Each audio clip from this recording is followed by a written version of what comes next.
नमस्कार, पंजाब केसरी देख रहे हैं आप। मैं हूं संजीव अंगराल आप सभी के साथ। आप सभी को बता दें कि जिस तरीके से अब नवरात्रे करीब आते जा रहे हैं, 26 तारीख से नवरात्रा है, तो वैष्णो देवी कटरा से जो है बहुत बड़ा अपडेट निकलकर सामने आ रहा है। आप सभी को बता दूं, पहले दर्शक हमारे साथ जुड़ जाएं, उसके बाद हम आप सभी को बताएंगे कि क्या कुछ अपडेट्स जो है वो वैष्णो देवी कटरा में किए गए हैं श्रद्धालुओं की सुविधा के लिए, श्रद्धालुओं को प्रसन्न करने के लिए, ताकि श्रद्धालु जो है वो अच्छे तरीके से दर्शन जो है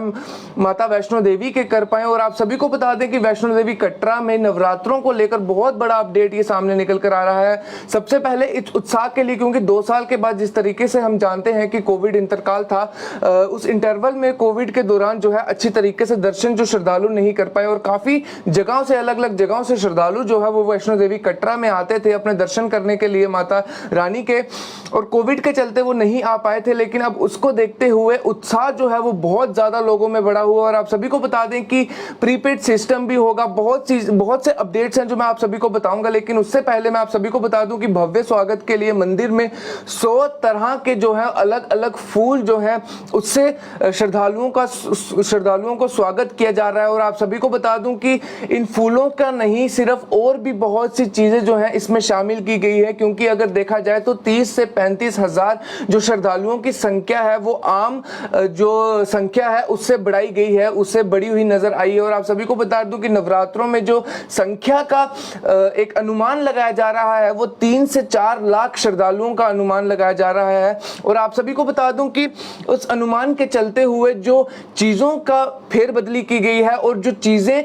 डेवलपमेंट के तौर पर, या फिर मैं आप सभी को बता दूं कि श्रद्धालुओं की सुविधाओं के लिए सामने आई है, उन चीजों में से पहला पॉइंट जो है वो मैं आप सभी को पढ़कर बताना चाहूंगा कि हर 50 मीटर पर ट्रैकिंग सिस्टम होगा। अब हर श्रद्धालु के पास जो है वो एक ट्रैकिंग सिस्टम होगा, जिससे श्रद्धालुओं की लोकेशन जो है वो ट्रैक हो पाए। क्योंकि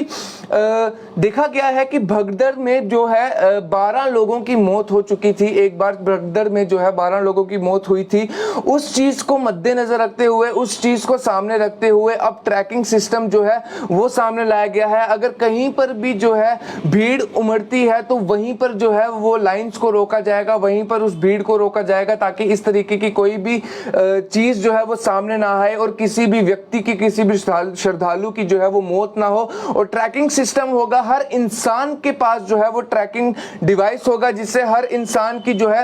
हर इंसान को ट्रैक किया जाएगा कि उसकी लोकेशन इस टाइम कहां पर है। और अगर कोई भी श्रद्धालु जो है, कोई भी व्यक्ति जो है वो गायब होता है या फिर गुम होता है या फिर उसकी घर वालों को वो नहीं मिलता है, तो इस ट्रैकिंग सिस्टम के, ट्रैकिंग डिवाइस के चलते जो है अब श्रद्धालु, कोई भी श्रद्धालु जो है वो गायब नहीं होगा, कोई भी श्रद्धालु जो है वो गुम नहीं होगा। अब उनकी लोकेशन जो है वो सिस्टम पे होगी। और आप सभी को बता दूं कि यात्रा मार्ग पर हर 50 मीटर की दूरी पर स्कैनर लगाए गए हैं, हर 50 मीटर की दूरी पर स्कैनर रखे गए हैं, ताकि हर श्रद्धालु की लोकेशन जो है वो सिस्टम में रहे, हर श्रद्धालु जो है वो सिस्टम से बाहर नहीं जाए। और साथ ही साथ बता दें कि इससे श्रद्धालु की रियल टाइम लोकेशन पता चलेगी। और साथ ही साथ हर श्रद्धालु के साथ रखना, इसे हर श्रद्धालु को अपने पास रखना अनिवार्य होगा। यहां पर ध्यान देना जरूरी है कि हर श्रद्धालु को इस डिवाइस को अपने पास रखना अनिवार्य होगा, इसके बगैर प्रवेश नहीं मिलेगा। बहुत ही बड़ी ये इंफॉर्मेशन है, बहुत बड़ा अपडेट है कि इस डिवाइस के चलते आपको जो अंदर है वो प्रवेश नहीं मिलेगा। अगर आपके पास ये डिवाइस है और आपके पास इस डिवाइस की लोकेशन आपकी रियल टाइम की सिस्टम पे जा रही है, तभी आपको अंदर प्रवेश मिलेगा। इस डिवाइस के बिना आपको अंदर प्रवेश नहीं मिलेगा। और आप सभी को बता दूं कि यात्रा के बाद इसे वहीं लौटाना होगा। इस बार रजिस्ट्रेशन भी पूरी तरह ऑनलाइन की जाएगी। और आप सभी को बता दूं कि रजिस्ट्रेशन ऑनलाइन का मतलब यही है, कोई भी फीस आपको एक्स्ट्रा नहीं देनी पड़ेगी, कोई भी पैसे आपकी जेब से एक्स्ट्रा खर्च नहीं होंगे। साथ ही साथ ऑनलाइन रजिस्ट्रेशन के चलते एक एक श्रद्धालु की जो है लिस्ट वो जाएगी, एक एक श्रद्धालु जो है ऑन रिकॉर्ड रहेगा कि कौन सा व्यक्ति किस समय उसने एंट्री की है और किस समय उनकी एग्जिट है, किस किस लोगों की जो है रजिस्ट्रेशन हो चुकी है। और आप सभी को बता दें इस डिवाइस के चलते जो है ट्रैकिंग कर पाएंगे, आपकी लोकेशन जो है वो सिस्टम में रहेगी कि आप इस समय कहां पर है, इस वक्त कहां पर है, और कोई भी श्रद्धालु जो है वो गुम नहीं हो पाएगा, कोई भी श्रद्धालु जो है वो भीड़ में कहीं गायब नहीं होगा। दूसरा पॉइंट आप सभी को बता दूं कि पिट्ठू के लिए प्रीपेड सिस्टम होगा, और जो पिट्ठू करवाते थे, जो लोग जिनको पांव की समस्या रहती थी या घुटनों की समस्या रहती थी, आप सभी को बता दूं कि अब उनके लिए पिट्ठू के लिए प्रीपेड सिस्टम रहेगा, यानी कि पोनी और पिट्ठू किराए पर लेने के लिए प्रीपेड सिस्टम शुरू किया गया है। इससे कोई भी अधिक शुल्क नहीं वसूल पाएगा आपसे, और लौटने के 13 किलोमीटर लंबे सप्लिकार रास्ते पर कई सेल्फी पॉइंट बनाए गए हैं। और आप सभी को बता दूं कि सेल्फी पॉइंट भी बनाए गए हैं, वो इस समय ही बनाए गए हैं, इन नवरात्रों को मद्देनजर रखते हुए सेल्फी पॉइंट्स बनाए गए हैं, ताकि जो भी श्रद्धालु बाहर से हमारे जम्मू शहर में आते हैं, कटरा में आते हैं, माता वैष्णो देवी के दर्शन करने आते हैं, तो वो सेल्फी पॉइंट का नजारा उठा सके, सेल्फी पॉइंट से अपनी सेल्फी खींच सके, ताकि इस यादगार मोमेंट को, इस यादगार पल को वो अपने साथ घर ले जा सके और अपने सोशल मीडिया पर शेयर कर सके, अपने दोस्तों के साथ शेयर कर सके। और पिट्ठू का जो प्रीपेड सिस्टम है वो इसीलिए रखा गया है ताकि आपसे कोई भी जो है वो ज्यादा पैसे ना वसूल कर सके। आपको जो पिट्ठू के लिए मिनिमम शुल्क जो है, मिनिमम पैसे जो है वही देने पड़ेंगे। पिट्ठू के लिए प्रीपेड सिस्टम होगा जो 13 किलोमीटर का अंतकाल है। और आप सभी को बता दूं कि इस पिट्ठू सिस्टम के चलते यही चीज मद्देनजर रखी गई है ताकि आप श्रद्धालु जो लोग हैं वो ज्यादा पैसे ना दें, और जो पैसे सभी व्यक्ति दे रहे हैं, सभी श्रद्धालु पैसे दे रहे हैं, आप भी प्रीपेड सिस्टम के चलते वही पैसे जो है पिट्ठू सिस्टम के लिए भरें। और तीसरा पॉइंट जो यहां पर जरूरी है वो ये है कि पहाड़ों पर लगाए गए जाल।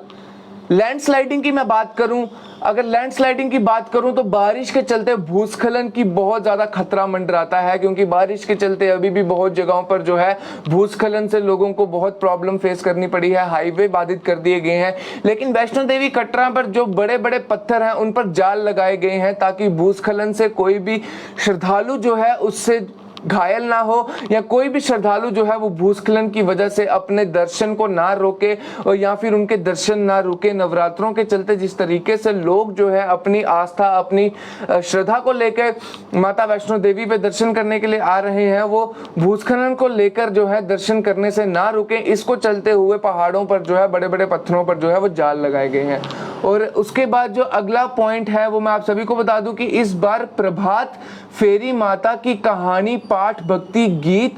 स्पर्धा और दंगल समेत कई कार्यक्रम किए जाने की तैयारी है। मतलब माता की फेरी, बहुत बहुत अलग तरीके के कार्यक्रम जो है माता वैष्णो देवी कटरा में किए जा रहे हैं। अलग तरीके की कहानियां जो है वो श्रद्धालुओं को सुनाई देंगी, उनके कानों तक सुनाई देंगी, ताकि श्रद्धालु जो है वो खाली दर्शन ही ना करें बल्कि अपने साथ अलग अलग तरह के अलग अलग ज्ञान जो है अपने साथ लेकर जाएं वापिस। और आप सभी को बता दूं कि इसके बाद जो पॉइंट है वो बहुत जरूरी पॉइंट है। जो लोग दिव्यांग हैं या फिर जो लोग पैरालाइज्ड हैं या फिर जो लोग माता वैष्णो देवी कटरा में दर्शन करने आते थे लेकिन भीड़ के चलते, अपनी प्रॉब्लम्स को लेकर वो भीड़ के चलते दर्शन नहीं कर पाते थे, उनके लिए सुविधा जो है, बहुत अच्छी सुविधा यहाँ पर दी गई है। बैटरी वाली कार जो है दिव्यांगों के लिए यहाँ पर रखी गई है, और एकदम फ्री दर्शन, वीआईपी दर्शन जो है दिव्यांगों के लिए रखे गए हैं। बहुत ही अच्छी खबर ये हमारे श्रद्धालुओं के लिए रहेगी, बहुत ही बड़ी खबर रहेगी कि जितने भी दिव्यांग जो है दर्शन करने आते थे और अपने दिव्यांग के चलते दर्शन नहीं कर पाते थे, उनके लिए बैटरी वाली कार यहाँ पर सुविधा रखी गई है और उनके लिए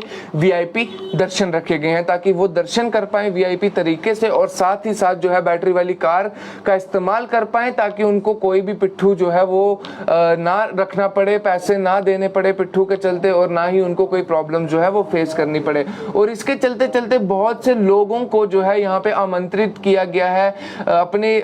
कला दिखाने के लिए, सिंगिंग प्रोग्राम्स के लिए। और आप सभी को बता दूं विशेष भजन संध्या का भी आयोजन किया गया है। इसमें श्राइन बोर्ड की शान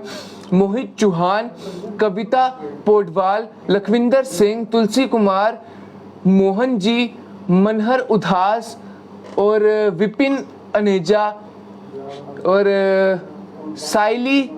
कांबले को आमंत्रित किया गया है। बहुत से लोगों को, मोहित चौहान जो कि हमारे कटरा वैष्णो देवी की शान है, उनको भी आमंत्रित किया गया है माता वैष्णो देवी के भजन गाने के लिए, ताकि हमारे श्रद्धालु जो हैं वो भजन सुन सके और उनके कानों तक जो भजन की धुन है वो पहुंच सके। उसके लिए अलग अलग कलाकारों को आमंत्रित किया गया है। और आप सभी को बता दूं कि ये पॉइंट्स जो है बहुत इंपॉर्टेंट है, तो मैं चाहूंगा कि आप अपने चाहने वालों के साथ इस वीडियो को शेयर करें, ताकि उनको भी पता चले कि इन नवरात्रों को जो 26 सितंबर से आने वाले हैं, इन नवरात्रों को चलते जो श्रद्धालुओं के लिए किन किन विभिन्न तरह की सुविधाएं जो है वो रखी गई हैं, ताकि उनको भी जो है वो पता चले कि वो किन किन सुविधाओं का लाभ उठा सकते हैं और किन किन सुविधाओं की वजह से जो है जो ठगी एक तरीके से होती थी वहां पर पिट्ठुओं के चलते भी, उस चीज को भी यहाँ पर जो है लाया गया है, ताकि पिट्ठुओं के चलते जो है प्रीपेड सिस्टम चलाया सके और जो पैसे सभी श्रद्धालु दे रहे हैं वही पैसे उनको देने पड़े। तो मैं चाहूंगा इस वीडियो को जितना हो सके उतना शेयर कीजिए श्रद्धालुओं के बीच में, जो लोग जो है वैष्णो देवी कटरा दर्शन करने के लिए जाने वाले हैं। और आप सभी को बता दूं, खाली यही नहीं, 100 अलग अलग तरहों की मालाओं से, फूलों से जो है मंदिर को सजाया जा रहा है और भी विभिन्न तरह के जो है कार्यक्रम करवाए जा रहे हैं। और साथ ही साथ आप सभी को मैंने बताया कि अलग अलग तरह के कलाकार, जो मोहित चौहान भी वहां पर आने वाले हैं, और मैंने आपको नाम भी बताया कि कौन कौन से कलाकार जो भजन गाने के लिए नवरात्रों में वहां पे आने वाले हैं। तो मैं आप सभी को चाहूंगा कि आप सभी से कि इस वीडियो को शेयर कीजिए, ताकि जो भी माता वैष्णो देवी कटरा जाने वाले हैं तो वो इन पॉइंट्स का, इन विभिन्न चीजों का लाभ उठा सके। आप पंजाब केसरी के साथ जुड़े रहिए ऐसी खबरों के लिए, और मुझे संजीव अंग्राल को दीजिए इजाजत, लेकिन वीडियो को शेयर करना ना भूलेगा। अगर माता वैष्णो देवी से प्यार करते हैं और जय माता दी कमेंट बॉक्स में लिखना ना भूलेगा। आप देखते रहिए पंजाब केसरी, मुझे दीजिए इजाजत, नमस्कार।